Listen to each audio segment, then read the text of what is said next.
တချီလေးမြို့မှာဖွင့်ထားတဲ့မိုဂျီမာလာဟောက်ဆိုင်ကမာလာထင်းရရတာစားလို့ရောကောင်းရဲ့လားမာလာရတာကိုကွက်ကွက်ပြက်ပြက်သိရဖို့အတွက်မိုဂျီမာလာဟောက်ဆိုင်လေးစီကိုဟင်းမြို့ကခေါ်အားပေးပါမယ်ခင်ဗျာဆိုင်ကတော့မနက်10:00နာရီကနေည10:00နာရီထိဖွင့်ပြီးတော့ဆိုင်ဒီနေရာလေးကတော့မေလေးကိုပိုင်ချောင်းရဲ့ဘေးလမ်းကြားရိတ်က UVA အမိုက်ခွန်ရုံနာမှာရှိပါတယ်ခင်ဗျာသူ့ရဲ့ဆိုင်က Grand နဲ့ချိန်ပြီးဝယ်စားလို့ရတယ်လို့ပွဲလိုက်လဲဝယ်စားလို့ရပါတယ်အဆက် level 30ရွေးလို့ရပြီးတော့ကျွန်တော်တို့အဆက်မစားနိုင်တော့ level 1ကိုရေးဖို့အကြံပေးပါတယ်ခင်ဗျာအမှန်တိုင်းပြောရရင်အရင်တစ်ခါစားတော့ကအရန်ဆက်သွားလို့မကျင်းတတ်လို့ထပ်လာပြီး try ကြည့်တာဖြစ်ပါတယ်အရင်ဆုံးမာလာပတ်တုပ်လေးကိုမြည်ကြည့်မယ်အဆက် level အနိုင်ဆုံးထားပြီးစားတာကြောင့်သူ့ရဲ့ရတာကပိုပြီးပေါ်လွင်တယ်လို့ခံစားရတယ်မာလာခောက်ဆွဲတွေကလည်းဣပြီးတော့မာလာရတာအရန်ကြီးလည်းမကဲနေဘူးအနေတော်လေးနဲ့စားလို့တော်တော်ကောင်းပါတယ် cheese ball လေးကိုကိုက်လိုက်ရင်အတွင်းထဲက cheese လေးတွေထွက်လာတာကလည်းတစ်မျိုးလေးစားလို့ကောင်းပါတယ်ဝါအောက်ခောက်ဆွဲကလည်းမာလာအတုံးနဲ့လိုက်ပြီးသူ့ထဲမှာပါတဲ့အာလူးကြာဆွဲအရွက်တွေကလည်းအဆက်မကဲထားတာကြောင့်စားရတာအဆင်ပြေပြီးတော့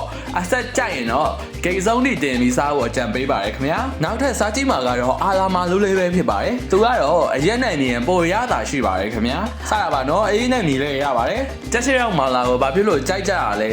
အခုတော့ကျွန်တော်နဲ့လူစားနေရပြီပေါ့တက်ချက်ရောက်ကနူးအေးပြီးတော့သူ့ရဲ့အနှစ်ကိုထမင်းပြူလေးနဲ့နေပြီးစားချင်တယ်အယိုးကရတာကြိုက်ကြရဆိုရင်တော့တက်ချက်ရောက်မာလာလေးကိုစားကြည့်ဖို့တော့ comment ပေးပါတယ်ခင်ဗျာနောက်ဆုံးအနေနဲ့ဒီဆိုင်ရဲ့မင်းသားကျော်လေးဖြစ်တဲ့မာလာတန်ကိုစားကြည့်မှာပဲဖြစ်ပါတယ်ခင်ဗျာဟင်းရီကစီများရဲ့လို့ခံစားရပြီးဟင်းရီကတော့မပြစ်မကျဲအနေထားလေးမှာပါကျွန်တော်တို့ပဲလိတ်ကြိုက်တဲ့သူတွေဆိုဟင်းရည်ထဲမှာနှစ်ပြီးတော့စားကြည့်ဖို့ကြံပေးပါတယ်ဟင်းရည်ရတာတွေအကုန်ပဲလိတ်တဲ့စိတ်ဝင်သွားပြီးတော့စားလို့တော်တော်လေးကိုကောင်းတယ်ကြက်မဲဝတ်သားအသီးရွက်ရင်းညှိကျွန်းရဲ့မိုးအစုံထည့်တာအကြောင်းစားရတာပြည့်စုံတယ်လို့ခံစားရတယ်အစိမ်းရောင်ခောက်ဆွဲလေးတွေကဟင်းနုနယ်ခောက်ဆွဲလေးတွေဖြစ်မယ်ထင်ပါတယ်ဆိုတော့အချုပ်အနေနဲ့ပြောရမယ်ဆိုလို့ရှိရင်တော့မာလာဘတ်အတုပ်ကိုပို့ပြီးတော့ကြိုက်ပါတယ်ခင်ဗျာဒုတိယအနေနဲ့ကြိုက်တာကတော့တက်ချရော့မာလာလေးကိုကြိုက်ပါတယ်ခင်ဗျာမာလာရတာကြိုက်တဲ့လူတွေဆိုဒီဆိုင်လေးကိုသွားစားကြည့်ဖို့ recommend ပေးပါတယ်ခင်ဗျာဗီဒီယိုလေးကိုဆုံးထိကြည့်ပေးတဲ့အတွက်ကျေးဇူးအများကြီးတင်ပါတယ်ခင်ဗျာတတာ